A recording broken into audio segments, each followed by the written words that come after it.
प्रयास ऐसा करना चाहिए कि जीव और वन को सुंदर बनाने के लिए। नारद जी कहते हैं कि उसका प्रमाण मैं स्वयं हूँ।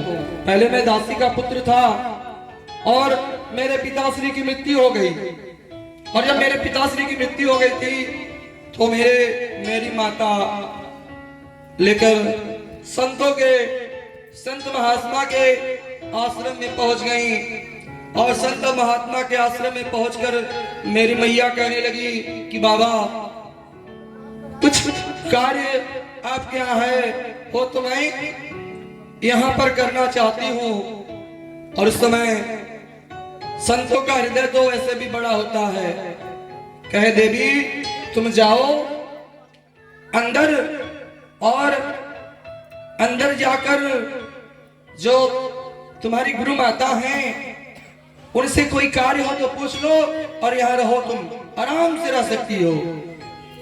तो मेरे माता का कार्य था उस मंदिर का पूजा पाठ करने वाले जो पंडित जी थे उनके साथ मिलकर बस सफाई का कार्य करना। एक दासी का काम करने लगी, गौ माता का भी सेवा करती थी, गाय दुल्हन का काम करती थी। और जब दिन भर ऐसा करती थी और चतुर्मास आता है तो 4 महीने जीव जंतु पक्षी पक्षिणी सब एक स्थान पे हो जाते हैं, बड़े बड़े संत लोग। नामं संतना संततापनासायं, संत एक ऐसा व्यक्ति है कि जीवन के अंदर का जो ताप है उसकी शीतलता संत प्राप्त करा देता है। संत को जब आए, और संत क्या करता है पता है, संत ऐसा नहीं आता है कि केवल पेट भरने के लिए चतुर्मास लगता है। आप लोगों के यहाँ भी बड़े बड़े संत आते जाते होंगे, और संत जब आते होंगे तो आप यहाँ प्रसाद पाते होंगे, ये सत्य है। लेकिन प्रसाद के बदले में क्या देते होंगे, कुछ समय बैठकर भगवान के नाम का कीर्तन और भगवान के नाम का प्रवचन जरूर करते होंगे, ये सत्य है। संत अगर आते हैं आपके यहाँ दूर से आपके यहाँ रहने के लिए, आपके नगर, आपके गांव, आपके घर में, और उस समय संत बड़े दूसरे आश्रम के आकर वहां टिक गए, और मेरी माता उनके सेवा में लग गई, और सेवा में मेरी माता लग गई। और शाम का जब 5 बजे का समय होता था तो संतों का एक लक्षण था प्रवचन करना, और प्रवचन 5 बजे से 8 बजे तक करते थे। एक बार बोलिए वृंदावन बिहारी लाल की। और उस तरह संत जब रहने लगे और प्रवचन करने लगे तो मेरी माता मेरे को गोद में लेकर आकर बैठ जाती थी प्रवचन सुनने के लिए। जानते हैं हर माता को ऐसी माता बनना चाहिए, जब कहीं कथा हो अपने बालक को जरूर लेकर जाना चाहिए, क्योंकि जैसा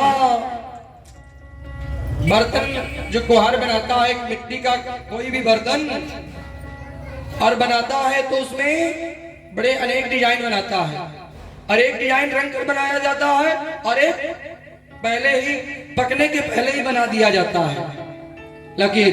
लेकिन जो पकने के पहले वाली लकीर बन जाती है वो कभी मिटती नहीं है, फूट जाती है लेकिन मिट नहीं सकती। और जो ऊपर से रहता है बनाया जाता है रंग कर, वो पानी आने के बाद धुल ही जाएगा, ये सब है। तो इसी तरह से माता मेरी आकर बैठ जाती थी मुझे गोद में लेकर, और जब मैं चलना प्रारंभ किया धीरे धीरे तो संत लोग बड़ा मुझसे प्रेम करने लगे। क्या बेटा रामदास, बेटा रामदास, मेरा नाम पड़ गया रामदास महाराज, और रामदास से मेरा नाम पड़ गया तो रामदास मैं चलने लगा।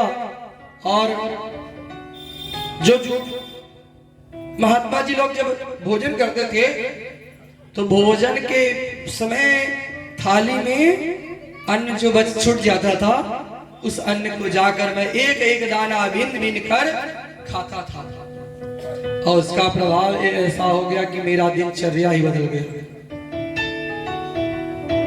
और बिना मैं संतों से मिले एक सेकेंड भी मैं नहीं ऐसा चाहता था कि संत के बिना मैं रह सकूं। और चतुर्मास जब समाप्त होने लगा, सारे संत जाने लगे और जब संत जाने लगे तो मैं हाथ पकड़कर उनके साथ कहा, बाबा मोको भी चलना है, मोको भी चलना है, मोको चलना है। महात्मा जी कहे, ना बेटा ये गलत, तुम जानते हो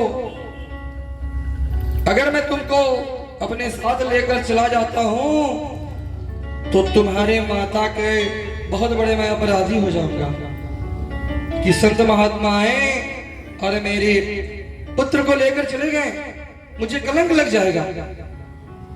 और तुम जानते हो तुम्हारी जो माता है, अपने माता को तुम भगवान समझो। तुम्हारे चलने की जो शक्ति हुई है किसके द्वारा?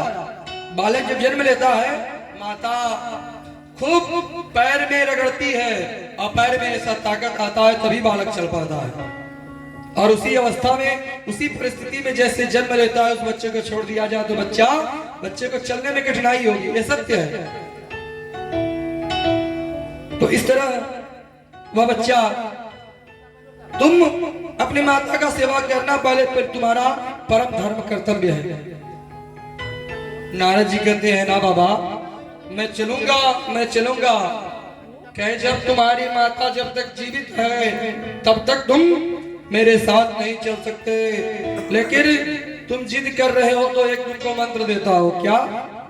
ओम नमो भगवते वासुदेवाय, ओम नमो भगवते वासुदेवाय, ओम नमो भगवते वासुदेवाय, ओम नमो भगवते वासुदेवाय, ओम नमो भगवते वासुदेवाय, ओम नमो भगवते वासुदेवाय। और ये मंत्र दे दिए और मंत्र का जाप करने लगे। और जाप करने के लिए जब बैठे तो उनके मन में एक विचार ख्याल आया। क्या? कि भजन तो मैं कर रहा हूं लेकिन बाबा से मिलने की इच्छा है, मुझको बाबा से मिलने की इच्छा है। और बिना बाबा से के बिना मिले मेरा कल्याण नहीं हो सकता। अरे बाबा क्या रहते हैं? हरिद्वार में, उसका नाम है हरि का द्वार। और तभी उनके मन में करते करते नारद जी के हृदय में हुए ऐसा एक वातावरण उत्पन्न हुआ, मानो उनके मन में एक ख्याल आया कि मेरी माता मर जाती तो कितना अच्छा रहता, क्योंकि भजन करने जब मैं बैठता हूं तो माता रोकती है आकर। और इधर माता गाय दुहन के गई, और माता गाय दुहन के गई, एक सर्प काट लिया, मेरी माता की मृत्यु हो गई। और जब मेरी माता की मृत्यु हो गई, मैं जब गया तो बड़ी तेज से रोया। और जब मैं रो रहा हूं तो मेरे दोनों आंखों से झरझर आंसू गिर रहा है। सुखदेव जी महाराज कहते हैं राजा परीक्षित से कि एक आंख में सूर्य, दूसरे आंख में चंद्रमा होते हैं। एक तरफ नारद जी को खुशी भी हो रही है और एक तरफ नारद जी को दुख भी। सुख तो, खुशी तो इसलिए हो रही है कि मेरी माता मर गई, अब मैं भगवान का भजन करने जाऊंगा, कोई मुझे रोक नहीं सकता। इसलिए दाहिने आंख से आंसू, क्योंकि जब कोई खुशी होता है तो दाहिने आंख से आंसू निकलता है। जिसे किसी माता का बच्चा इंटर में फर्स्ट क्लास पास करके आ जाए तो माता लपट कर रोने लगेगी, ये सत्य है। वो प्रेम का आंसू है, खुशी की आंसू। और दूसरे किसी को कष्ट होता है तो बाएं आंख से आंसू आ जाए। और उस समय नारद जी को हुआ कि लो मुझे मैया अपने गोद में बिठाकर खिलाती थी। पांचों भगवान जो भी मिलता था मुझे खिलाती थी। मेरी मैया मुझे छोड़कर चली गई, मेरी मैया मुझे छोड़कर चली गई। एक कष्ट होने लगा। माता के कार्य को करने के बाद सीधे चले जाते हैं हरिद्वार में बैठकर नारद जी अस्यामं दत्त कृष्ण नामं गोविंदम वासुदेवाय नमः। और गोविंद वासुदेव नाम का भजन करने लगते हैं बैठकर। और भजन जब करते हैं तो भगवान एक बार उनके हृदय में आकर विराजमान हो गए। और एक बार भगवान विराजमान होते ही मानो चले गए, एक झांकी दिखाकर। कहते हैं कि जिसके भगवान को एक बार देख लिया उसके अंदर मयूर नाचने लगता है। नारद जी नाचने लगे कि भगवान का मैं दर्शन किया, एक ही क्षण में भगवान चले गए। और जब भगवान चले गए तो उस समय नारद जी व्याकुल होकर हो गए। तभी आकाशवाणी हुआ कि नारद, इस जन्मों में तुम्हारा कुछ कर्म शेष रह गया है, इस जन्म में तुम मुझे नहीं पा सकते। तभी पृथ्वी कांत हुआ। और जब ही सृष्टि का फिर निर्माण हुआ होने लगा तो मैं ब्रह्मा जी के का पुत्र बनकर यहाँ आया। और वही दासी का पुत्र आज नारद बन गया। तो जीवन में संतों का क्षण अगर मिल गया तो जीवन में कोई कार्य असंभव नहीं है, ये सत्य है। तो इसीलिए प्रयास करना। अमृत है हरि नाम जगत में, अमृत है हरि नाम जगत में, छोड़ विषय विष पीना क्या, हरि नाम नहीं तो पीना क्या, हरि नाम नहीं तो पीना क्या। अमृत है हरि नाम जगत में, अमृत है हरि नाम जगत में, छोड़ विषय विष पीना क्या, हरि नाम नहीं तो जीना क्या, हरि नाम नहीं तो जीना क्या। प्रयास करना चाहिए कि हरि के नाम के बिना जीवन एक क्षण बीतते ना, ऐसा प्रयास करना चाहिए।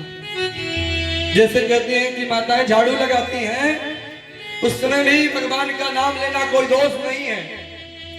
अगर कोई कहता है तो गलत। भगवान भक्ति जीवन का सर्व उत्तम साधन है भगवान से मिलाने का। बिना भक्ति के भगवान मिल सकते हैं क्या? तो इस समय जगन्नाथपुरी में तो लगभग इसमें से बहुत लोग गए होंगे। जगन्नाथपुरी में एक माता रहती थी जिनका नाम कर्माबाई था। और कर्माबाई के जीवन में एक त्याग था। सुबह उठते ही बर्तन मांज रही हैं, झाड़ू लगा रही हैं, भगवान को भज रही हैं। और झाड़ू लगाते लगाते बर्तन मांजते मांजते कर्माबाई के मन में एक बार विचार हुआ कि अगर प्रभु मेरे घर आते तो मैं अपने हाथों से प्रसाद बनाकर भगवान को खिलाती और भगवान मेरे प्रभु आ जाते हैं। भगवान सत्य है। अगर भगवान नहीं होते तो आप एक पग चल पाते क्या? भगवान के बिना इच्छा के कोई कार्य नहीं होता। भगवान अगर सूर्य नारायण नहीं उगे तो एक महीने में लोग जैसे हरे भरे हैं और सूख कर अमर के जैसे हो जाएंगे, काले। अगर बरसात नहीं होगा ये प्रकाश नहीं होगा।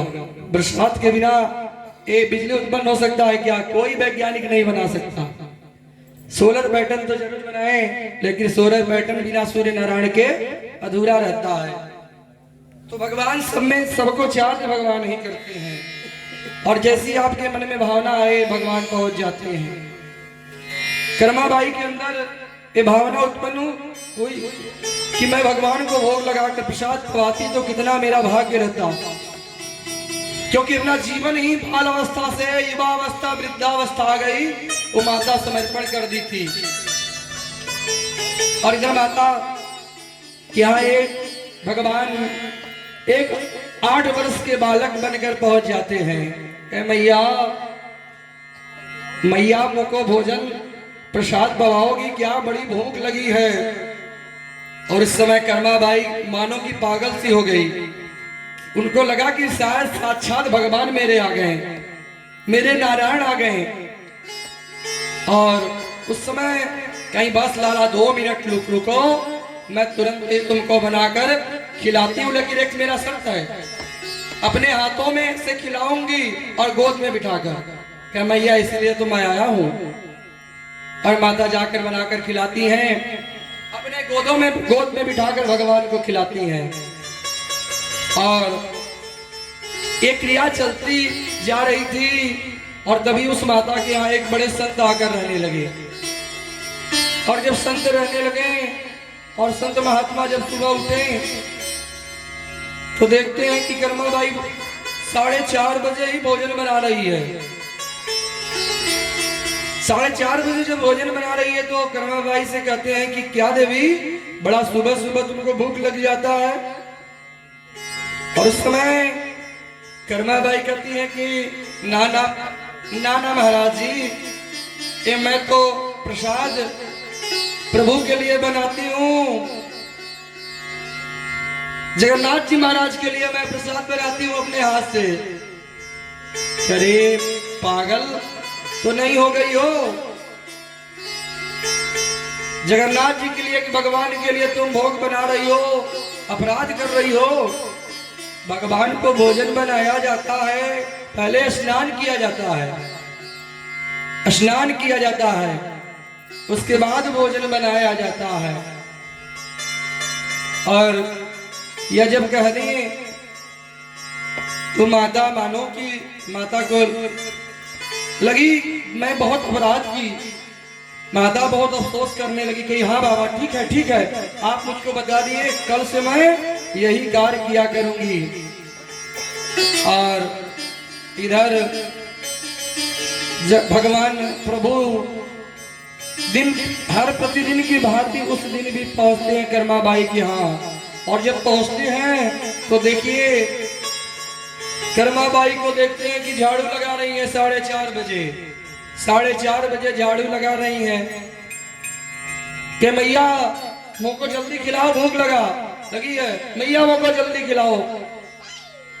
उस समय मैया कहने लगी कि अरे जानते हैं आप भगवान हैं कि मैं भगवान हूं? ये कौन तुमसे कह दिया? कहीं बाबा, और भगवान को ऐसे भोजन नहीं, प्रसाद नहीं पवाया जाता। भगवान को तो प्रसाद पहले पवाया जाता है कि अपने घर को स्वच्छ करो, झाड़ू पोछा करो, बर्तन मांजो। तो बाबा आप रुकिए, मैं झाड़ू लगा ली हूँ, बर्तन मांज कर बस आपको प्रसाद स्नान करके तुरंत ही प्रसाद पवाऊंगी। और तभी इधर जगन्नाथ जी का घंटी बजा, भगवान चल दिए बिना खाए ही। और जाकर पुजारी जी से कहते हैं कि जानते हैं आज मैं भूखा ही रहूंगा। क्यों? पुजारी जी कहें जब तक मैं माता के हाथ का भोजन नहीं करता हूं तब तक मेरा पेट नहीं भरता। उस समय कहते हैं पुजारी जी जाकर जब जा रहे हैं उस कर्माबाई के यहाँ, तो रास्ते से महात्मा जी आ रहे हैं 3.5 फीट की दाढ़ी बढ़ाकर। उनको समझाते हैं, और जब समझाते हैं तो महात्मा जी जाकर फिर पहुंच जाते हैं कर्माबाई के यहाँ।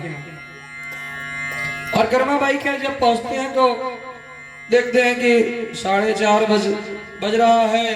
कर्मा बाई झाड़ू लगा रही है कि मैया आज तुम्हारा भोजन नहीं बना क्या, प्रसाद नहीं बनाओगी क्या?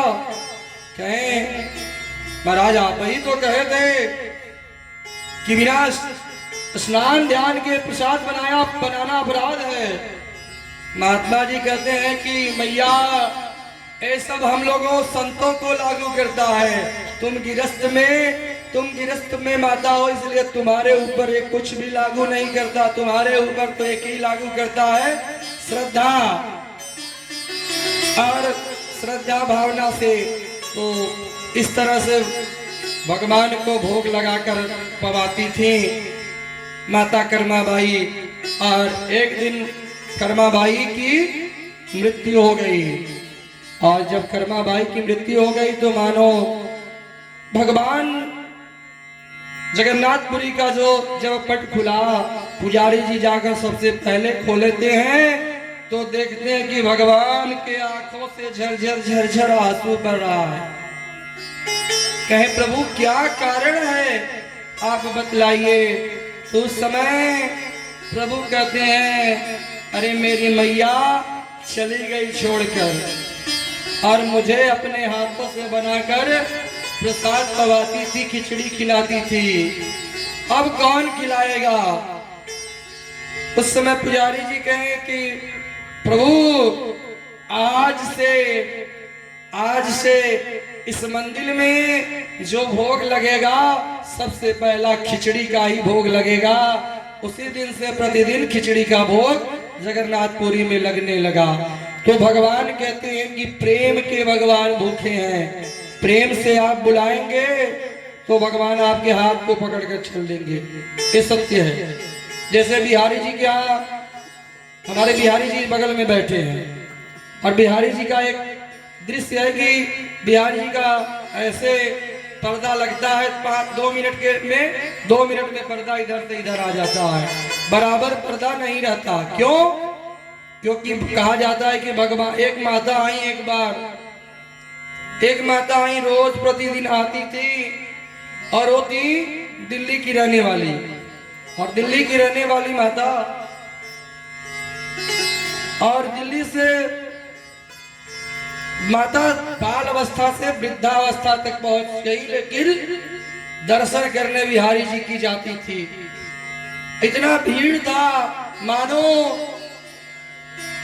और जब भीड़ था कि माता अब सोचने लगी कि जब मेरे शरीर में ताकत था तब तक तो मैं आगे जाकर दर्शन कर लेती थी। बहुत प्रयास करके आगे जाकर खड़ी हुई और भगवान से नैन मिलाने लगी। और जब भगवान से नैन मिलाई कहते हैं तेरी अखियों में जादू भरी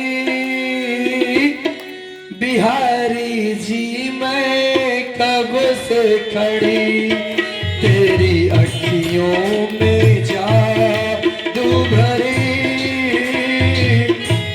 बिहारी जी मैं कब से खड़ी, तेरी अखियों में जादू भरी बिहारी जी मैं कब से खड़ी, तेरी अखियों में जादू भरी बिहारी जी मैं कब से खड़ी।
ठाकुर और न पाया, तुमसा ठाकुर और न पाया, मैंने तुमसे नेह लगाया, नेह लगाया, तेरे द्वार पे मैं पड़ी, बिहारी जी मैं कब से खड़ी, तेरी अखियों में जादू भरी, बिहारी जी मैं कब से खड़ी।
एक बार बोलिए वृंदावन बिहारी लाल की।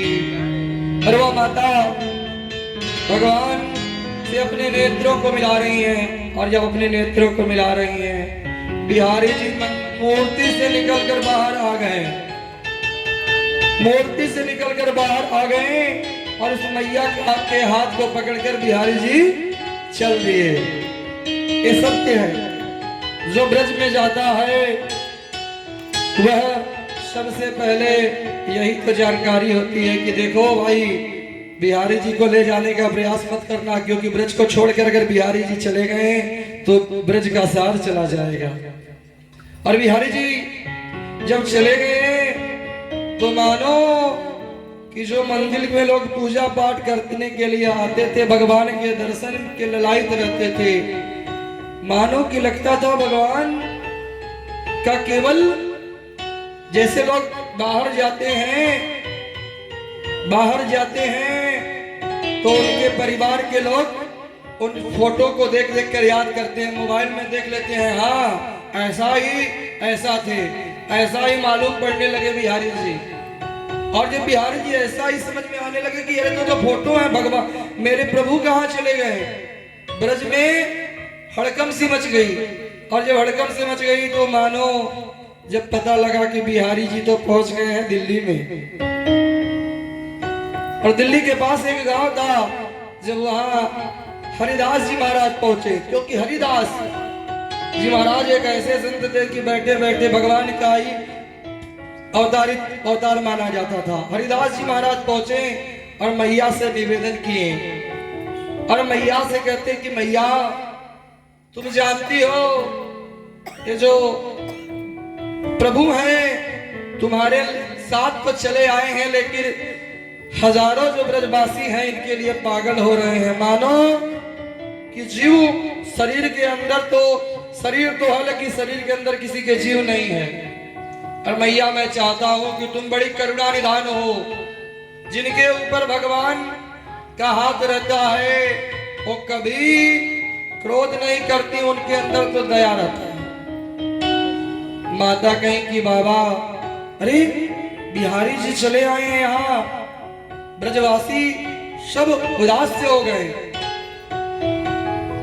माता कहीं बाबा मुझको क्षमा करो, मुझसे बहुत बड़ी गलती हो गई, मैं किसी के बिना बताए ही लेकर चली आई। हरिदास जी महाराज कहते हैं कोई बात नहीं देवी, तुम्हारा बहुत बड़ा सौभाग्य, भगवान तुम्हारे साथ आए। भगवान को बुलाने के लिए हिम्मत चाहता है किसी को, और भगवान किसी ताकत के साथ नहीं रिझते, और भगवान रिझते हैं तो किसके साथ? बस प्रेम के साथ। तो प्रेम बढ़ाओ, और प्रेम बढ़ाओगे तो भगवान आप रूपी मिलेंगे। और इसी तरह से भक्ति के का ऐसा समुद्र का लहर आया, और इधर वेदव्यास जी महाराज 18,000 श्लोकों का निर्माण की कर दिए। पहली बात तो एक चीज का ध्यान रखना चाहिए कि कभी भी पूजा पाठ में बैठना चाहिए तो अपने गाल पे हाथ रखकर नहीं बैठना चाहिए, ये सत्य कहा गया है। देखिए मैं सबके लिए लागू कर, ये मैं नहीं कह रहा हूं, एक शास्त्र कहता है कि बहन आसन रासन शासन बासन ये सुंदर होना चाहिए। जो बैठने का आसन हो, आपको देखने के बाद सामने वाला व्यक्ति कहे कि कितना सुंदर आसन पे पंडित जी बैठकर पूजा कर रहे हैं, और आपके घर में बासन भी उतना सुंदर होना चाहिए। कोई व्यक्ति सामने वाला आए तो देखकर तो इसलिए प्रयास करना चाहिए कि आसन से ही मन को काबू किया जा सकता है, क्योंकि आसन में हम जब ऐसे झुककर बैठेंगे तो निद्रा देवी प्रवेश कर जाएंगे। दिमाग पुस्तक तो जरूर पढ़ रहे हैं लेकिन दिमाग घूम रहा है, जब आ रहा है तो ऐसा प्रयास नहीं करना चाहिए। जानते हैं पुराण एक ऐसा सार है, आपके नींद को भी हटा देता है, और ये सत्य है। जैसे कहते हैं कि आप लोग बड़ी तेजी से नाम सुने होंगे प्रेमानंद जी महाराज का। प्रेमानंद जी महाराज मात्र 2 घंटे सोते सहन करते हैं, 2 घंटे के से ज्यादा नहीं सोते हैं। और शास्त्र में एक चीज और लिखा गया है कि दिन में सोना अपराध है। दिन में जो व्यक्ति सोता है, दिन सोने के लिए नहीं बनी है। कुछ लोग दिन में 4 घंटे सो लेते हैं, 6 घंटे केवल सोने के लिए मानो पैदा ही हुए। तो जो दिन में 4 घंटे सो, बाएं हाथ से खाना वर्जित है, बाएं हाथ से भोजन भी नहीं करना चाहिए, ये अपराध कहा गया है शास्त्र में। तो श्री गणेशाय नमः कर कर भागवत का निर्माण किए, और भागवत का जब निर्माण किए तो इस समय भागवत का निर्माण जब हो गया 18 पुराणों की रचना किए इधर। और सूत जी महाराज से सौनक ऋषि पूछते हैं कि 18 पुराण जब लिखे, 18 पुराण में भागवत पुराण महापुराण में 18,000 श्लोक, और 18,000 श्लोक की रचना तो जरूर कर दी है, लेकिन फिर भी उदास थे वेदव्यास जी की ये किसको मैं दूं? अपना धरोहर, अपना सत्ता, अपना धन लोग अच्छे व्यक्ति के हाथ में देना चाहते हैं। उनके हृदय से आवाज आई कि मेरा अपना पुत्र स्वयं सुखदेव है। तो सुखदेव जी महाराज राजा परीक्षित को एक भागवत रूपी अमृत का पान कराए थे। भागवत रूपी अमृत का जब पान कराए थे तो कहते हैं कौरव पांडव का महाभारत सुनाने की भागवत में कोई आवश्यकता नहीं, लेकिन भगवान से कथा जुड़ी हुई है, इसलिए बहुत अनिवार्य है संचित रूप से। कौरव और पांडव का जब युद्ध समाप्त हो रहा था तो भीमसेन के गदे के प्रहार से दुर्योधन पृथ्वी पे पड़ा हुआ था, क्योंकि दुर्योधन ऐसा था कि उसकी ऐसी मृत्यु नहीं हो सकती थी, क्योंकि जब उसको कोई शोक लगेगा तभी उसकी मृत्यु, कोई उसको मार नहीं सकता था। और जब कौरव पांडव का जब दुर्योधन पड़ा हुआ था तो उस समय अश्वत्थामा आया, अरे मित्र तुम्हारी ये दशा करने वाला कौन है, जरा उसका नाम तो बताओ, कौन तुम्हारे साथ ऐसी स्थिति उत्पन्न किया। उसको तुम्हारा भय भी नहीं और तुम्हारा सो खास हो नहीं, लेकिन मैं क्या क्या हूं नहीं जानते हो, कोई नहीं जानता था क्या कि तुम मेरे मित्र हो। उस समय दुर्योधन का, अरे मित्र तुम आए हो, लेट ही आए हो तो एक मेरे कार्य कर दो। मैं चाहता हूं कि मैं जब तक नहीं मरूं, जब तक पांचों पांडव के मरने का खबर न सुनूं, इसीलिए मैं अपने मृत्यु को इंतजार कर रहा हूं। मृत्यु का घड़ी आ गई लेकिन इंतजार कर रहा हूं। और अगर मैं मरने के बाद इस बोझ को लेकर जाना नहीं चाहता, उस समय कहा अश्वत्थामा की कोई बात नहीं मित्र, मैं जा रहा हूं और तुम्हारे इस कार्य को मैं पूर्ण करके आता हूं। और देखिए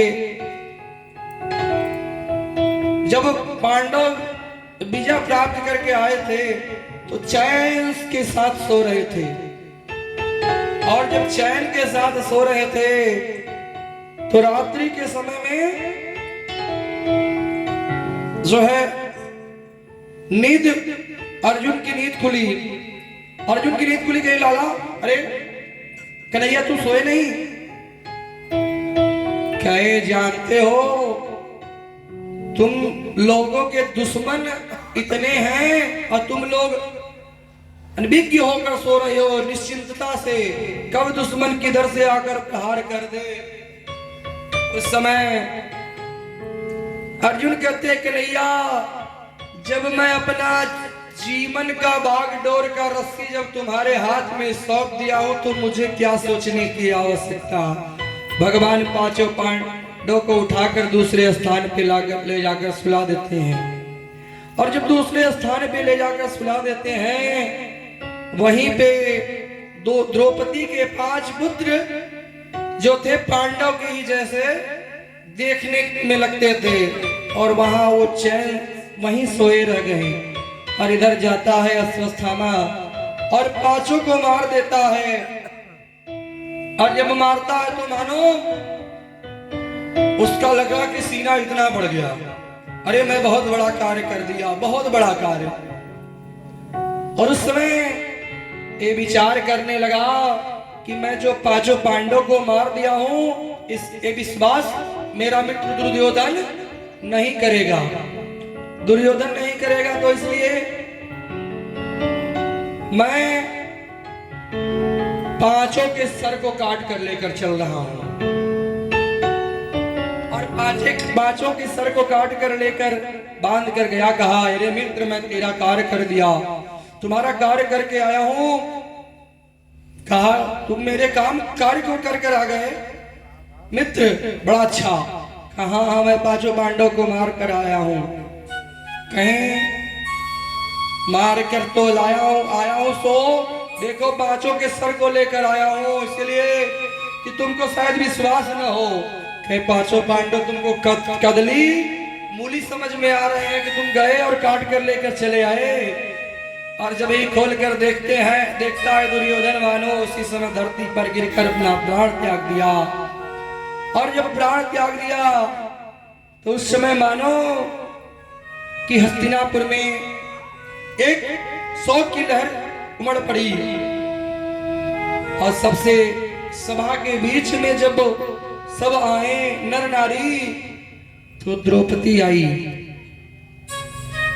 द्रौपदी आई कही कि अरे ये मेरे 5 जो पुत्र थे ये तो अबोध थे, अभी उनको कोई ज्ञान नहीं था, ये समाज के बारे में जानते नहीं थे, किसी का अहित क्या कर सकते थे, इनके दुश्मन कौन हो गए। उस समय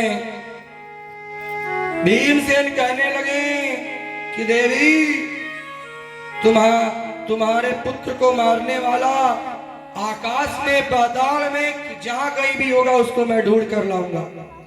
अर्जुन भी आ जाते हैं और अर्जुन आ जाते हैं, अर्जुन के साथ कन्हैया रहते हैं और कन्हैया अर्जुन के साथ जाते हैं, अश्वत्थामा को पकड़ कर लेकर आते हैं। अर्जुन बीच सभा में उस दरिंदे को लाकर जो है द्रौपदी के पास कहते, देवी बताओ इसको कितनी बार मारे, एक बार नहीं 5 बार इसको मरना पड़ेगा कि ऐसा कर्म किया है। उस समय द्रौपदी कहती है, एक माँ ही दूसरे माँ की पीड़ा को समझ सकती है, तीसरा कोई नहीं। द्रौपदी कहती है कि अरे जो मुझे अभी पीड़ा हो रही है, मेरे 5 पुत्र मारे गए, ये पीड़ा जब गुरु माता को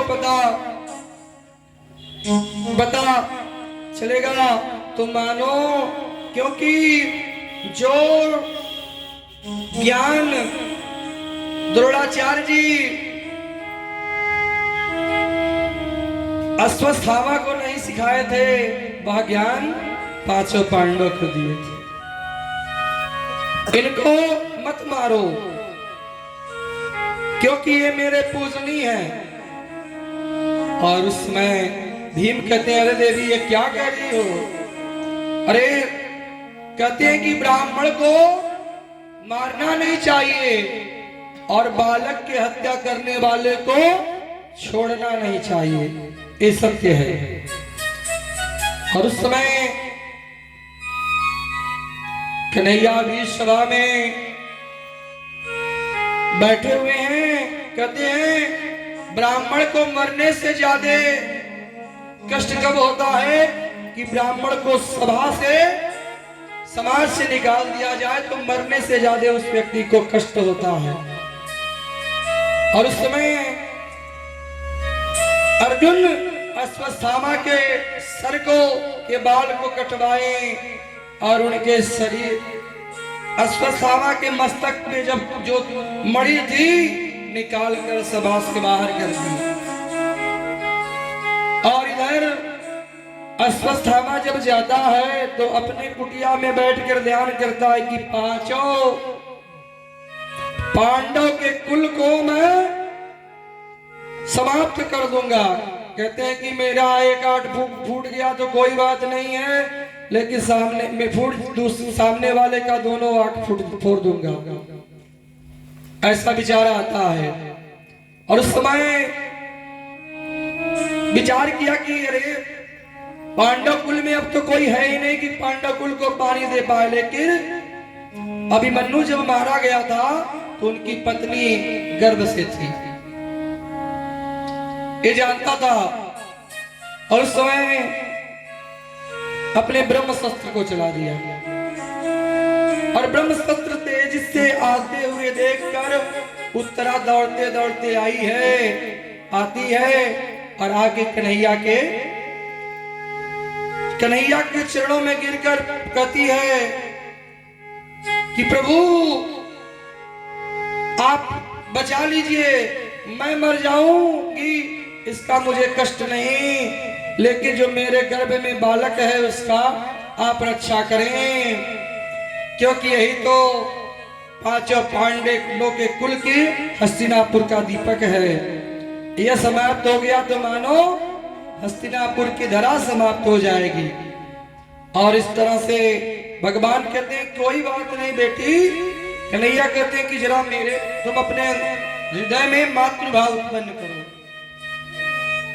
और मातृभाव उत्पन्न करो। भगवान उत्तरा मातृभाव उत्पन्न की और भगवान सुदर्शन चक्र लेकर अंदर पहुंच गए और सुदर्शन चक्र से उस ब्रह्मशस्त्र को शांत करते हैं और ब्रह्मशस्त्र को शांत करते हैं कहते बेटी अब कैसा लग रहा है। उस समय पांडव की माता कुंती कहती है लो, एक तरफ अंदर रक्षा भी कर रहे हैं और बाहर से पूछ रहे हैं कि कैसा लग रहा है। खेला लीला तो लाला तुम्हारे सिवा कोई नहीं कर सकता। और इस समय तभी जो है कुंती कही कि तुम भगवान हो। भगवान? उस समय कहते हैं क्या कर रही हो बुआ? अरे मैं तुम्हारे भाई का सबसे छोटा वाला पुत्र हूं, वासुदेव जी का सबसे छोटा वाला पुत्र हूं, और तुम मुझे भगवान कह रही हो। कहे लाला लीला करना तो तुम्हारे सिवा कोई लीला नहीं कर सकता। तुम ही तो किसी को माता बनाते हो और किसी को पिता, किसी को भाई, किसी को बहन, कोई किसी को फूफा और किसी को अपना पुत्र बनाते हो। लेकिन सबसे बड़ा कौन है? सबसे बड़ा पिता तो तुम ही हो, जगत के पिता। इसीलिए मैं आज तुमको प्रणाम करना चाहती हूँ। कुंती जब कही है बुआ ठीक, मुझे तुम भगवान बनाई हो तुम। अब भगवान क्या करते हैं? भगवान आशीर्वाद देते हैं और आशीर्वाद देते हैं बुआ। ओ मैं आशीर्वाद देना चाहता हूं। किंबाचनम प्रोक्षणे सर्वो आत्मज्ञानम। भगवान कहते हैं कि आत्मा से ऐसा शब्द निकला कि परमात्मा इनके सिवा कोई नहीं है। कुंती कही और भगवान कहते हैं आशीर्वाद मैं दूंगा। भगवान हूं तो सब मांगे, जो मांगना है आज मैं सब दूंगा। तो सबसे पहले नंबर किसका आया? सबसे पहले युधिष्ठिर जी महाराज का आया। युधिष्ठिर जी महाराज आए, कहें कि अरे लाला तुम एक मुझे आशीर्वाद दे दो कि कितनी विषम से विषम परिस्थिति आए लेकिन मैं सत्य का साथ न छोड़ूं, यही मुझे वरदान दे दो। और भीमसेन महाराज, भीम भैया है, कहें लाला वैसे भी तो मेरी बड़ी बदनामी होती है, ऐसा आशीर्वाद दे दो कि मैं खाते पीते उठते बैठते सब जिस समय भी बीते केवल तुम्हारे नाम का भजन करूं। क्योंकि भोजन करते करते मेरी इतनी बदनामी हो गई कि अब करने की इच्छा नहीं है, तो यही वरदान दे दो। और उस समय अर्जुन कहते हैं लाला तुमको तो मैं अपना गुरु माना हूं, गुरु शिष्य का यही क्रिया चलता रहे बस यही। और नकुल सहदेव कहते हैं जैसे हमारे छोटे भैया, वैसे मैं उनके पीछे पीछे आप भी यही मुझे आशीर्वाद दे दीजिए कि मैं आप मेरे गुरु रहे, मैं आपका शिष्य बनकर सेवा करता रहूं अपने भाइयों का। और उस समय द्रौपदी आई, कहे लाला मुझे एक वरदान दो, तुम मेरा, मैं तुम्हारी सखी और तुम मेरे सखा। और यही जब जितनी बार मैं जन्म लूं तो ऐसा ही तुम वरदान देना, इसके सिवा मुझे कुछ नहीं चाहिए, तुम मेरा सखा रहो। और उस समय माता कुंती अपने कहे लाला मैं कुछ नहीं मांगूंगी। कहे नहीं बुआ मैं दूंगा। कहे नहीं मांगूंगी, जिनके पास कुछ नहीं होता वही मांगते हैं, मेरे पास तो सर्वस्व है। कहे सर्वस्व है क्या? कि जानते हो विषम से विषम पर कोई परिस्थिति आती है तुम मेरे साथ रहते हो, इससे बड़ा कुछ मेरे लिए धन नहीं चाहिए। बहुत प्रयास किए, माता कुंती अपने पल्लू को आगे बढ़ा दी कि लाला मुझे देना है सो तो तुम दे दो, दुख दे दो। और उस समय भगवान कहते हैं अरे बुआ ये क्या कर रही हो, दुख देने वाली चीज है क्या, दुख मांगता है कोई? अरे अब तो तुम्हारे सुख का समय आ गया। पांचों पांडव हस्तिनापुर के साम्राज्य बन गए, राजा बन गए, अब तुम्हारे सुख का समय आ गया। और उस समय कहते हैं, माता कुंती कहती है कि लाला मैं बचपन से मैं मथुरा का राजा क्या जन्म ली, और इसके बाद आज कुंती भोज में मुझे लेकर चले गए। किसी बालक का जन्म कहीं और हो, पालन कहीं और हो, उसकी जीवन कैसी व्यतीत होती। और कुंती भोज मुझे लेकर चले गए, और मेरा जब विवाह हुआ तो मुझे जो पति मिला वो पीलिया का रोगी, और पीलिया का रोगी, और इस तरह से मैं उसको, मेरे पति को एक श्राप था कि अगर मैं पत्नी के साथ सहवास से जाता है तो उसकी मृत्यु हो जाएगी। मांद्री भी के साथ भी विवाह हुआ था उनका, और एक दिन मांद्री के पास गए और उनकी मृत्यु हो गई। और पवन देव सूर्य नारायण की कृपा से मुझे आशीर्वाद था कि जिस देवता को मैं चाहती थी आते थे, और उसके पहले मेरे यहाँ यह युधिष्ठिर जी जन्म लिए, भीम। और इस तरह से पांचों पांडव जब हुए, पांचों पांडव पे कौरवों की सेना अत्याचार करने लगी, और कौरवों की सेना अत्याचार करने लगी, लेकिन परास्त नहीं कर पाई, और जहर देने के कर मारने का प्रयास किए, लेकिन जहर भी अमृत के जैसा हो गया, वृक्ष से गिराया गया। लेकिन मेरे पुत्रों की रक्षा करने वाले तुम ही हो। कौरवों की सेना में युद्ध हुआ, उसमें भी विजय प्राप्त कराने के लिए तो वह सुख दुख की घड़ी में तुम मेरे पास आ जाते हो, और सुख के आते ही तुम छोड़कर चले जाते हो, तो इसीलिए मेरे लिए दुख ही सबसे बड़ा सुख है। तो इसीलिए लाला मुझे दुख दे दो। और इस तरह रात्रि के समय में देखिए युधिष्ठिर जी महाराज शोक कर रहे हैं, एक कमरे में सोए हुए हैं, पड़े हुए हैं। और कन्हैया 12 बजे रात्रि में जब उठते हैं तो देखते हैं कि युधिष्ठिर जी महाराज के कमरे से रोने की आवाज सुनाई पड़ने लगी, और जब पड़ने लगी तो युधिष्ठिर जी महाराज के कमरे में जाकर कन्हैया कहते थे कि भैया दादा क्या हुआ, काहे लिए शोक कर रहे हैं? उस समय युधिष्ठिर जी महाराज शोक क्या कर रहे थे कि मैं नहीं होता तो इतना बड़ा युद्ध नहीं हुआ होता, लाखों नर नारी मारे गए, और नारियां विधवा हो गई, और करोड़ों बच्चे अबोध हो गए। इसका कारण केवल मैं हूं। ये शोक करने लगे, और जब शोक करने लगे तो भगवान जाकर समझा रहे हैं तो समझ में नहीं आ रहा है। उस समय भगवान कहते हैं कि क्योंकि जो उपदेश अर्जुन को दिए थे भगवान, वह अर्जुन एक शिष्य बनकर समझे, वो समझ में आ गया था, लेकिन युधिष्ठिर जी महाराज के तो कन्हैया एक बालक के रूप में समझ में आते थे। एक बालक किसी बड़े आदमी को समझाए तो समझ में नहीं आएगा।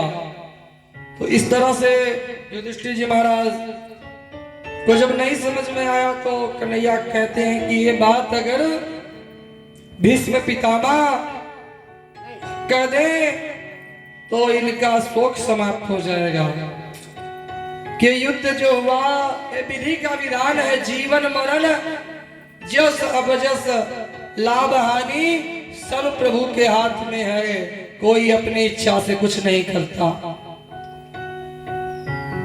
और लेकर जाते हैं सुबह पांचों पांडव साथ में कुंती आगे, कुंती आगे आगे, कुंती भी चल रही है, कन्हैया सबसे आगे।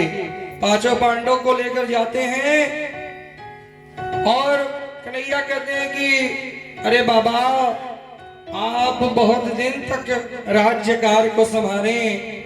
कन्हैया के देखते ही मानो कि भीष्म पितामह के आंखों से आंसू बहने लगा। कह अरे मेरा कितना बड़ा भाग्य। तो उस समय आप उपदेश करिए, कुछ सत्ता शासन कैसे चलता है।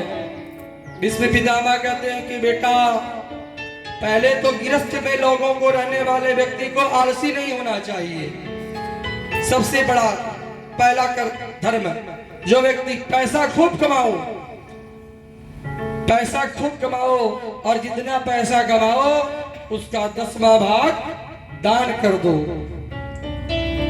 और दान कर देना चाहिए। कहते हैं सेवा कीजिए तन पवित्र, सेवा कीजिए तन पवित्र, भजन करे मन पवित्र। तो इसलिए सेवा से तन पवित्र होता है और मन पवित्र होता है भजन से, और धन पवित्र होता है दान से। तो जितना कमाना चाहिए 10वां भाग उसका दान कर देना चाहिए। और उसके बाद जीवन में प्रयास करना चाहिए कि कभी भी पुरुष को सामर्थ्यवान होना चाहिए, और उस व्यक्ति के सामने अगर किसी मार्ग से जा रहे हैं और कोई व्यक्ति किसी को सता रहा है किसी को, तो उसके सामने डटकर सामना करो। अगर नहीं कर पाते हो तो अपने आंख के बंद करके वहां से चले जाओ। उस समय द्रौपदी हंसती, और जब द्रौपदी हंसती तो भीष्म पितामह कहे बेटी तुम काहे लिए हंसी, इसका क्या कारण। उस समय कुंती भी साथ में है, और द्रौपदी कहती कि अरे बाबा गलती हो गई, क्षमा करिए। अरे कुलवंती नारी बेकार अकारण नहीं हंसती, कुछ कारण होता है। और कहे बाबा जो आप उपदेश दे रहे हैं धर्म का उपदेश, जानते हैं जब पांचों पांडव जुआ में मुझे हार गए थे, तो बताइए किस धर्म में लिखा गया है कि एक नारी को जुआ में लगाना है। दूसरे आप बतलाइए कि एक रजस्वला नारी को बीच में सभा के बीच में कोई निर्वस्त्र करे, और एक कहां का उपदेश है ये बतलाइए एक नारी को। और इस समय दुशासन जब मेरे साड़ी को पकड़कर ही चल रहा था, तो मैं सबसे पहले किसके पास गई, आपके पास। आप एक आंख दिखा देते तो किसी की हिम्मत नहीं थी कि मेरे वस्त्र को भी स्पर्श कर पाता। और दुशासन मेरे साड़ी को खींच रहा था, वो तो मेरे कन्हैया की कृपा कि मेरी लाज बची। तो आज इतना सुंदर उपदेश देते हैं, कहते हैं सारी बीच नारी की नारी बीच सारी की सारी बीच नारी की नारी बीच सारी। दुशासन साड़ी को हिचते हिचते थक गया था, और आज उपदेश दे रहे हैं बेटी जानती हो आज 54 दिन से मैं बाणों के सैया पे पड़ा हूं, और मेरे शरीर के अंदर अर्जुन इतना बाढ़ का छेद किया है कि मानो एक बाढ़ जो है एक साथ 50,000 बिच्छू जितने डंक मारने में कष्ट नहीं होता, उससे ज्यादा मुझे कष्ट हो रहा है, और मैं बाणों के सैया पे पड़ा हूं। और बाणों के सैया पे पड़ा हूं, और मेरा भाग्य है मेरा किस्मत है आज कि मैं इस दुशासन जो दुर्योधन के खाया हुआ अन्न है, दूषित खाने से हमारी बुद्धि जो है विकृत हो गई, बिगड़ गई थी, और उसी काम को तो मैं शुद्ध कर रहा हूँ। और मेरा भाग्य नहीं होता तो भगवान मेरे मृत्यु के समय कभी नहीं आते। मैं कभी भी जीवन में कभी भी मुझे 24 जन्मों के का अपने जीवनी याद है। किसी एक जन्म में मैं कोई ऐसा पाप नहीं किया था कि मुझे ऐसी केवल पाप होते देखा था। इसी का तो आज प्रमाण है कि मैं बाणों के सैया पे पड़ा हूँ। लेकिन 24 जन्मों में भी भगवान मुझे कर्म अगर मेरा अच्छा नहीं रहता तो भगवान मुझे दर्शन देने के लिए नहीं आते। कहते हैं इतना तो करना स्वामी, इतना तो करना स्वामी, जब प्राण तन से निकले। इतना तो करना स्वामी, जब प्राण तन से निकले। इतना तो करना स्वामी, इतना तो करना स्वामी, जब प्राण तन से निकले। गोविंद नाम लेकर के प्राण तन से निकले। गोविंद नाम लेकर के प्राण तन से निकले। इतना तो करना स्वामी, इतना तो करना स्वामी, जब प्राण तन से निकले। गोविंद नाम लेकर के प्राण तन से निकले। गोविंद नाम लेकर के प्राण तन से निकले।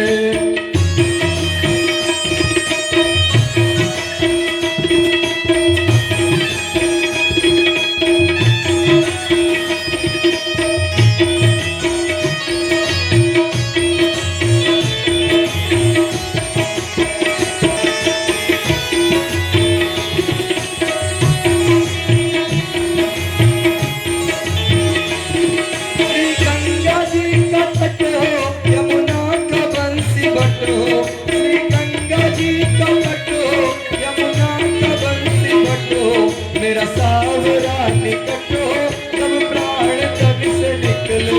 मेरा सावरा निकट हो जब प्राण तन से निकले। इतना तो करना स्वामी, इतना तो करना स्वामी, जब प्राण तन से निकले।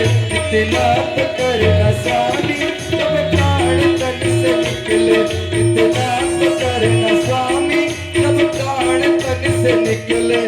गोविंद नाम लेकर, गोविंद नाम लेकर के प्राण तन से निकले। इतना तो करना स्वामी, जब प्राण तन से निकले। इतना तो करना स्वामी, जब प्राण तन से निकले।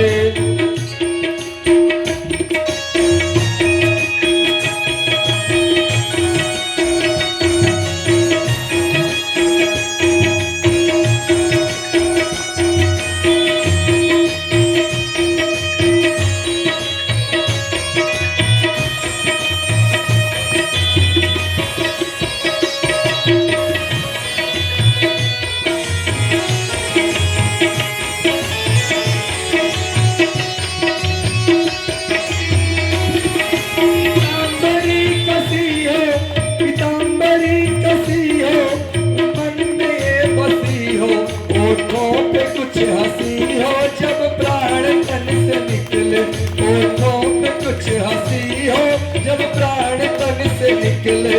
इतना तो करना स्वामी, इतना तो करना स्वामी, जब प्राण तन से निकले। गोविंद नाम लेकर के प्राण तन से निकले। गोविंद नाम लेकर के प्राण तन से निकले।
की, बालकृष्ण महाराज की। और इस कहते हैं कि जीवन में मनुष्य जब सुंदर कर्म किया रहता तो भगवान उसके पास पहुंचते। दो पद्धति को लोग जानते हैं कि नहीं? नहीं जानते तो जान लें। जो व्यक्ति गिरस्त में रहता है, जब मृत्यु का समय आता है तो उसको भय होने लगती है कि चलो गौदान करा लें, क्योंकि गौदान से बहुत सारे पाप करते हैं, ऐसा कहा जाता है। सुनते हैं तुलसी बांस में लाकर रख लें। और लेकिन जो संत होते हैं वो क्या करते हैं? अपना शरीर यमुना जी में बहा देते हैं। जीते प्राण रहते ही भगवान को प्राप्त कर लेते हैं। ये सत्य है। संत को कभी भय नहीं होता। भय तो केवल गिरस्त में रहने वाले लोगों को। गिरस्त में भी रहने वाला व्यक्ति जो भगवान का ध्यान करता है, मानो सामने वाले के अंदर कितना हो ताकत क्यों न हो, लेकिन आपको परास्त नहीं कर सकता है। उसको विश्वास है। किसी के बंदूक में, गोली में इतना ताकत नहीं है कि आपको मार सके। एक सच्ची घटना एक बार बताऊं। हम लोग भी थे ब्रज में और प्रेमानंद जी महाराज का एक आदमी आया। हाँ महाराज, देख रहे हैं ये क्या है? अब मैं देख रहा हूं भाई, ये बंदूक है। क्या इसकी एक गोली सीने को छेद कर देती है? क्या जानते हो तुम्हारी एक गोली मेरे सीने को क्या छेद करेगी? इसके अंदर इतना ताकत ही नहीं है। ये राधा नाम का जो कवच मैं पहना हूं कि वापस जाकर लगेगा तो तुम बच नहीं पाओगे। ऐसा भगवान के नाम का ताकत होता है। जिस व्यक्ति के अंदर ताकत हुआ, प्रेमानंद जी महाराज के दोनों किडनी का खत्म हो गए हैं, लेकिन अभी जीवित हैं, चल रहे हैं चैन से। 65 वर्ष का समय हुआ लेकिन चैन से चल रहे हैं और डेली ब्रज की परिक्रमा लगाते रहते हैं और उनके केवल दर्शन के लिए। जितने संत हैं वो नहीं किसी के पास कहते कोई मेरे पास आए, लेकिन जिनके ऊपर प्रभु की कृपा रहती है उनके पास लोग अपने आप पहुंच जाते हैं। तो इस तरह से जीवन में सबसे बड़ा कवच भगवान के नाम का, तो ऐसा प्रयास करना चाहिए। और उस समय देखिए विष्णु पितामह इति मति कलेपतम विष्णु भवति तत्परे विमुखम स्वासुखम खतेन क्वा चिंतने यत्प्रभा। कृष्ण, मैं चाहता हूं कि एक चीज मैं तुमको देना चाहता हूं। अब मेरे मृत्यु का समय आया, तुम आए। मेरी मति एक पुत्री है, उसको तुमको वरण करना चाहता हूं। और पांचों पांडव तुरंत, कुंती, द्रौपदी सब सोचने लगी कि अरे बाबा का विवाह कब हो गया?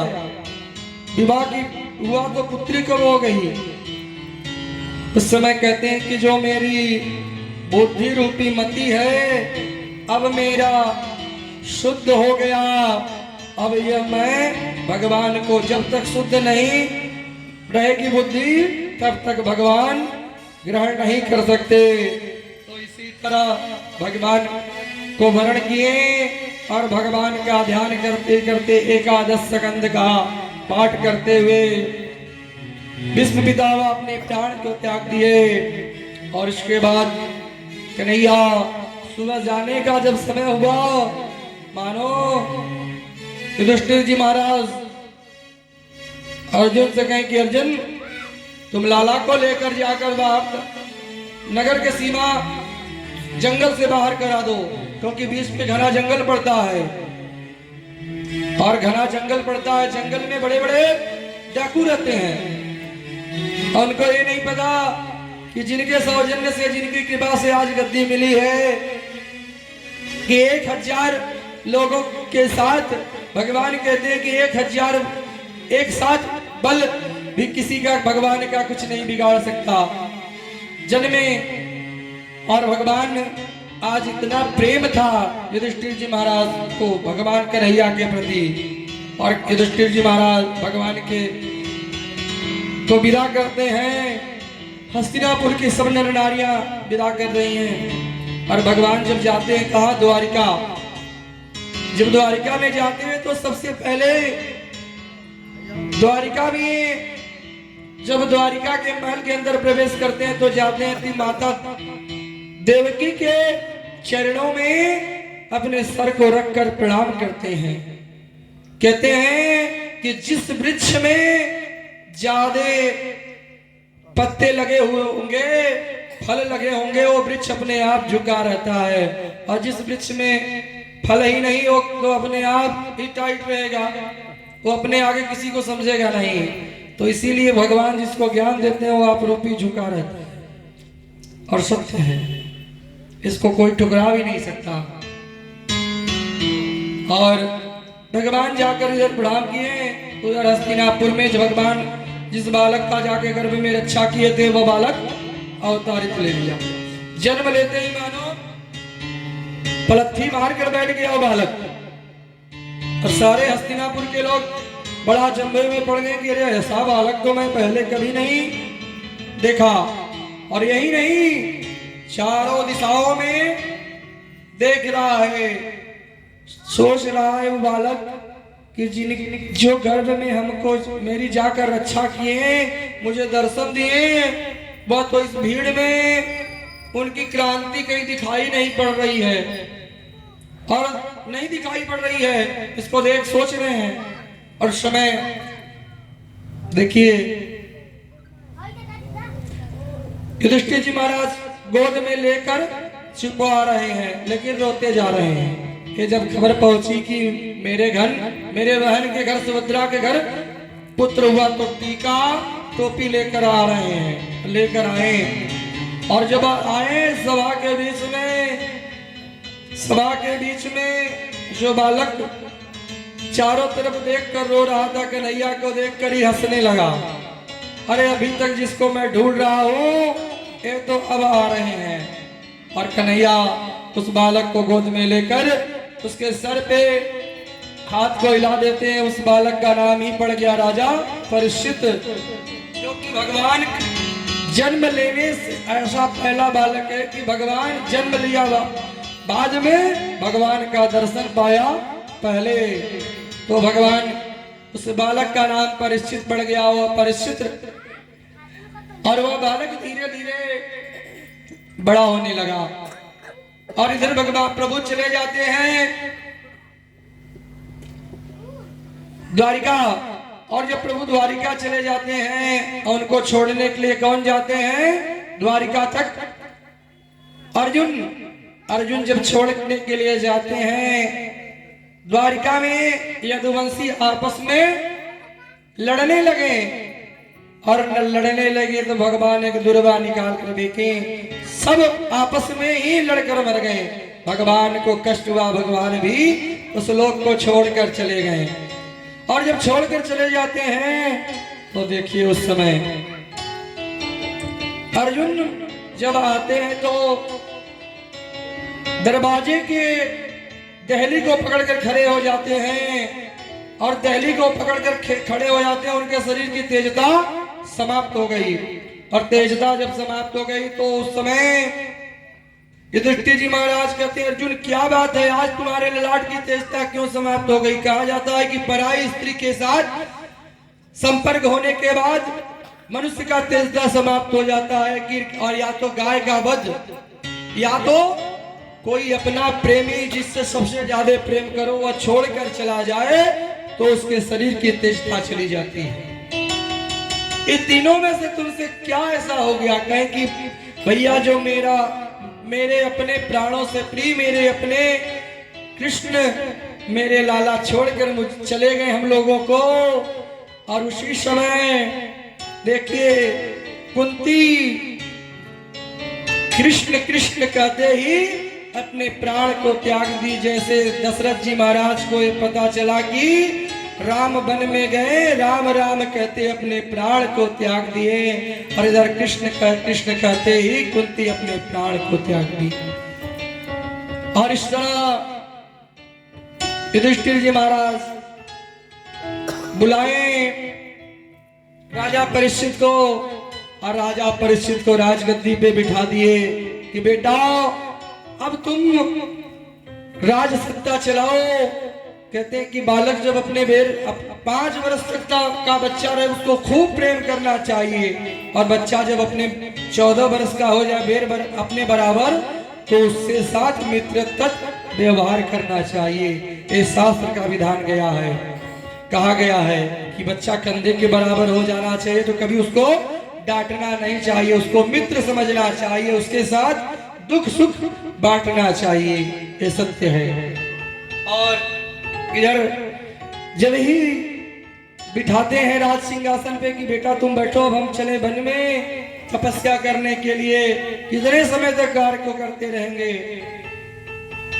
उस समय राजा परीक्षित कहने लगे कि बाबा अभी तो मैं छोटा सा हूं, आप छोड़कर चले जाएंगे तो मैं सत्ता नहीं चला सकता।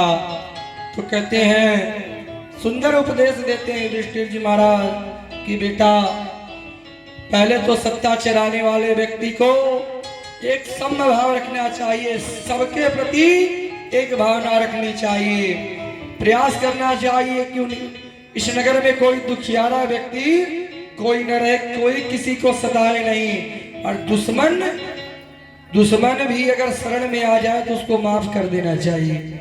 जिस राजा के अंदर ऐसी गुण रहेगी वही सत्ता चला सकता है।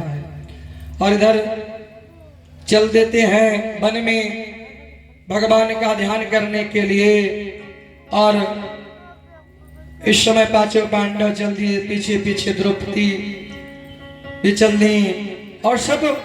और उस समय राजा परीक्षित अपने सत्ता को चलाते चलाते चला रहे हैं, और उनका विवाह हुआ, उनके पुत्र हुआ बड़ा जन्मेजय। जब जन्म लिया और जब बड़ा होने लगा तो जन्मेजय से कहने लगे कि बेटा तुम अब कार्य को संभालो, जरा मैं वन का भी भ्रमण करूं कि देखूं जरा मेरे अपने जो हैं लोग वो मेरे नगर में कैसे रहते हैं। समय ही नहीं मिलता राज सत्ता चलाते चलाते। राजा परीक्षित के अंदर ऐसी गुण थी कि मानो संतों के आश्रम में अपने भेष को बदल कर जाते थे, संतों का सेवा करके आ जाते थे। किस घर में कौन भूखा है ये पता लगाने के लिए भेष बदल के जाते थे। राजा परीक्षित के अंदर ऐसी गुण थी। एक बार बोलिए वृंदावन बिहारी लाल की, बालकृष्ण महाराज की। और इस तरह से चले जाते थे। और आज उनके जो खजाना जहां रखा जाता है उस वहां पर पहुंचे, अपने वस्त्र को धारण किए और एक मुकुट धारण किए, और मुकुट धारण करने के बाद वन में जा रहे हैं तो देखते क्या है कि एक बैल है जिसका 3 पैर कट चुका है और एक ही पैर पे खड़ा है, और एक गाय माता है। वो गाय माता बड़ा करुणा कर रही है, उसको समझा रहा है।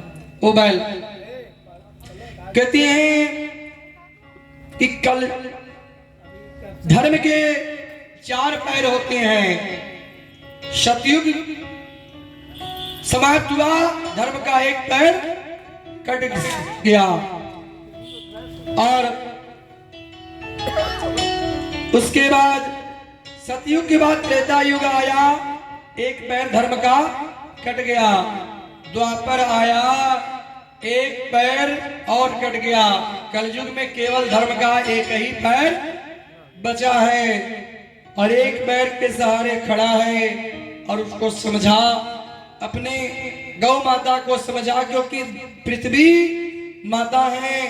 धर्म जब घटता है तो पृथ्वी को कष्ट होता है, और इस तरह से विचार धर्म पृथ्वी माता कर रही हैं। और देखिए तभी राजा परीक्षित चले जाते हैं, कहते हैं कि अरे ये दशा करने वाला आपका कौन है? ये राजा परीक्षित के नगर में कौन?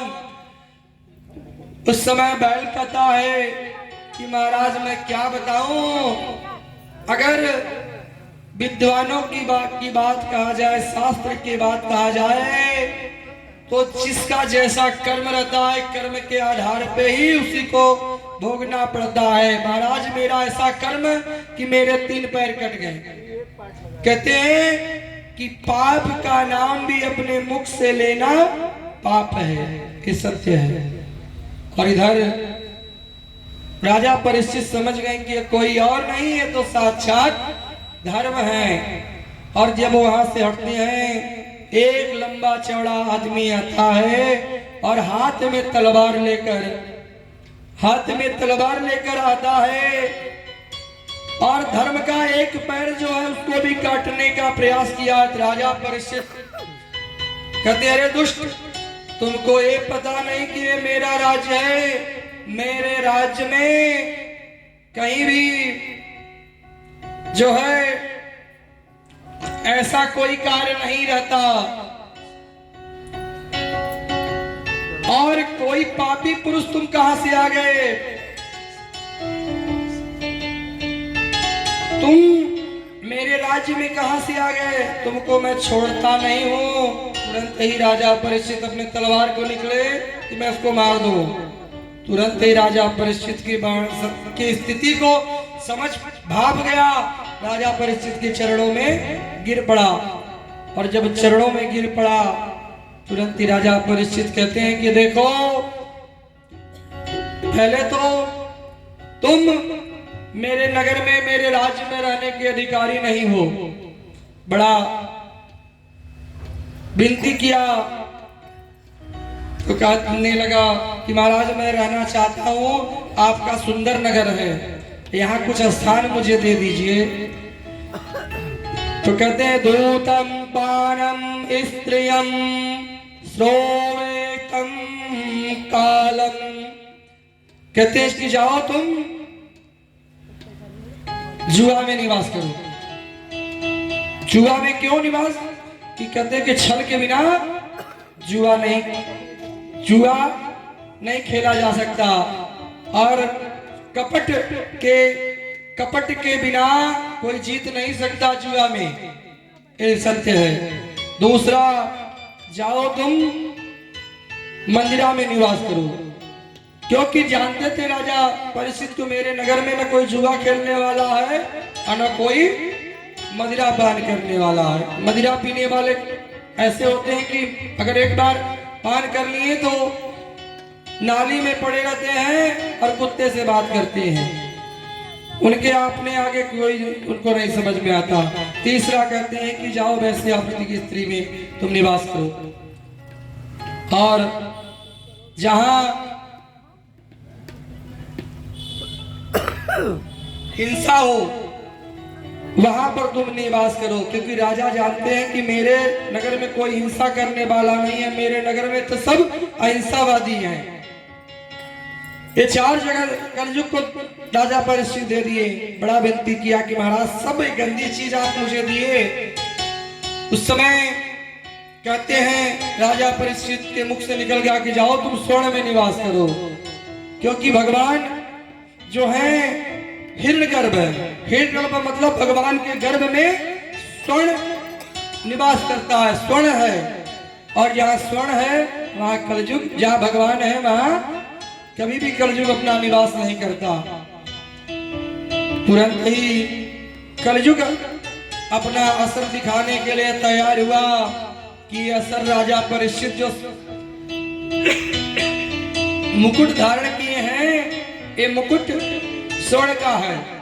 कई राजा मुकुट जो धारण किए हैं स्वर्ण का है, लेकिन ये मुकुट इनका नहीं है, ये तो जरासंध का है। पांचों पांडव जरासंध को मारकर उनका मुकुट जब छुड़ा लिए थे, तो उसी मुकुट को धारण करके राजा परीक्षित उस वहां पर आए और उसके सहारे पे बुद्धि में प्रवेश कर दिए। कलयुग जब बुद्धि में प्रवेश किया, क्योंकि कलयुग अगर आप कथा में आकर बैठे हैं, आप का मन घर में चला जाएगा कि दरवाजा खोल कर आई हूं, और दरवाजे के अंदर अगर बिल्ली घुस कर दूध तो न पी जाए तो मानो कलयुग बुद्धि बिगाड़ रही है। यहाँ पर आज सत्य है, आज 14 वर्ष के बालक को चश्मा लग गया, कलयुग नहीं तो क्या है। और 25 वर्ष के लोगों को हार्ट और ब्लड प्रेशर शुगर हो गया, तो कलयुग का प्रभाव नहीं तो क्या कहा जाएगा। और इस तरह राजा परीक्षित वन में भ्रमण करते करते समीक ऋषि के आश्रम के पास पहुंच गए। और समीक ऋषि के आश्रम के पास जब पहुंचते हैं तो समीक ऋषि योग करने के लिए बैठे हैं आराधना में। राजा परीक्षित कहते हैं देखो देखो जरा कैसा ढोंगी मुझे आते देखकर अपने आंख को बंद कर लिया। अरे मुझे भूख लगी है कुछ दो, और मुझे प्यास लगी है पानी पिलाओ। और उस समय समीक ऋषि तो अपने बड़ समाधि में बैठे लगाए हुए हैं। और जब समाधि में लगाए हुए हैं तभी देखता राजा परीक्षित देखते हैं कि वहीं पर मरा हुआ एक सर्प पड़ा है। उनके गले में डालकर राजा परीक्षित चले गए। और जब चले गए तो समीक ऋषि में के गले में मरा हुआ सर्प देखकर उनके छोटे छोटे शिष्य जो है घबरा गए और रोते हुए जाते हैं कहां पर, सिंगी ऋषि। समीक ऋषि के पुत्र स्नान कर रहे हैं और स्नान कर रहे हैं तट पर। कहते हैं गुरु महाराज के गले में एक राजा आया था, अपने आप को इस राज्य का सम्राट बताते हुए अपना नाम राजा परीक्षित कहें बताया और गुरु महाराज के गले में मरा हुआ सर्प डाल के चला गया। और उस बात को सुनकर उनकी आंखों से सिंगी ऋषि के झरझर झरझर आंसू गिरने लगा। क्यों कि एक पुत्र की का कर्तव्य होता है कि अपने पिता जब उसका योग करने के लिए समाधि में बैठे तो उसका रक्षा करना। और सोचते हैं कि मैं तो यहाँ हूँ अपने पिता के का रक्षा भी नहीं कर पाया। और कहते हैं कि मरा हुआ शरीर मेरे पिताजी के गले में डालकर चला गया। अरे वो राजा ऐसा अपराध किया, कोई बात नहीं, तुरंत ही जल निकाले और जल लेकर हाथ में कहने लगे सिंगी ऋषि कि जो सर्प मरा हुआ था और उन्हीं के वंश का तक्षक नाम के सर्प के डसने से राजा परीक्षित की आज के 7वें दिन मृत्यु हो जाए। और ये श्राप दे दिए और श्राप देकर आकर अपने पिता के सामने रोने लगे। और जब अपने पिता के सामने रोने लगे तो कहे कि क्यों रो रहे हो बेटा? कहे पिताश्री आपके गले में मरा हुआ सर्प पड़ा है। कहे मरा हुआ सर्प पड़ा तो क्या हो गया? क्योंकि कहे संतों को क्रोध और शोक नहीं करना चाहिए, क्यों शोक कर रहे हो? कहे पिताश्री अपने आप को इस नगर का राजा करने वाला राजा परीक्षित आया था और आपके गले में मरा हुआ सर्प डाल दिया। मैं भी पिताश्री मुझसे एक गलती हो गई, मैं उनको श्राप दे दिया कि जाओ आज के 7वें दिन तक्षक नाम के सर्प के डसने से तुम्हारी मृत्यु हो जाए। कह लो बेटा ये तुमने क्या किया? उस महात्मा के आंखों से समीक ऋषि के आंसू गिरने लगा कि आज जो मैं बैठकर यहाँ तपस्या करता हूँ, यहाँ जीव जंतु जितने हैं सब आपस में प्रेम करते हैं। एक साथ हिरण और एक साथ शेर यहाँ पर रहते हैं। कहते हैं कि चूहा और बिल्ली दोनों दुश्मन होते हैं लेकिन रहते हैं क्या? एक साथ। सर्प भी रहता है साथ में नेवले के, कोई किसी से द्वेष नहीं करता। ये प्रभाव केवल राजा परीक्षित का है। और अगर ये चले जाएंगे तो हमारे इस धरा पे विकृतियां उत्पन्न हो जाएंगी। तुरंत ही राजा परीक्षित इधर जब अपने महल में जाते हैं, अपने मुकुट को उतार कर जब ही रखते हैं तो मानो कि उनको लगे कि धरती फट जाए, मैं इस धरती में समा जाऊं, क्योंकि मैं एक संत का अनादर किया, मैं एक क्षण जीवित नहीं रहना चाहता। समीक ऋषि अपने गौ नाम के शिष्य के एक खत भेजे कि राजा परीक्षित को देकर चले आओ कि आज के 7वें दिन आपकी मृत्यु होगी। और यही खत लेकर गए कि ये तो मुझे श्राप नहीं, मुझे आशीर्वाद मिला। और समीप तभी राजा परीक्षित तत्काल ही अपने पुत्र जन्मेजय को बुलाते हैं, राजगद्दी पे बिठाकर वन के लिए गमन कर लेते हैं और अपने पत्नी के पास जाकर कहते हैं कि देवी एक सत्य मैं बताता हूँ, सत्य कोई नहीं जानता कि उसकी मृत्यु कब होगी, लेकिन मैं कहता हूँ कि आज के 7वें दिन ही मेरी मृत्यु होगी। 7 दिन के पहले मेरी मृत्यु नहीं हो सकती, क्योंकि ये संतों का आशीर्वाद है। एक बार बोलिए वृंदावन बिहारी लाल की।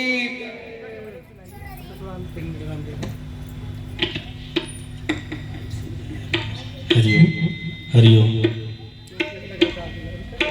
ओम राम।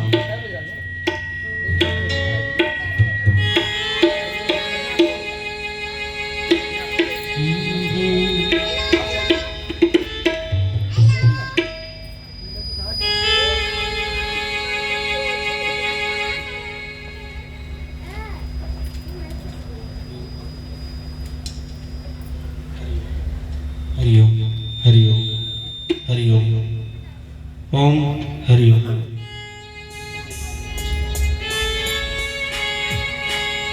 आइए एक प्यारा सा भजन ठाकुर जी के चरणों में प्रस्तुत करते हुए। हरिओम।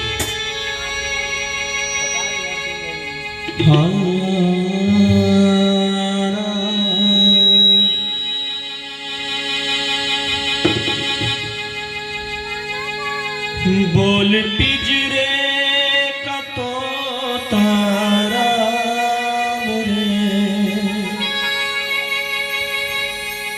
बोल पिंजरे का तोता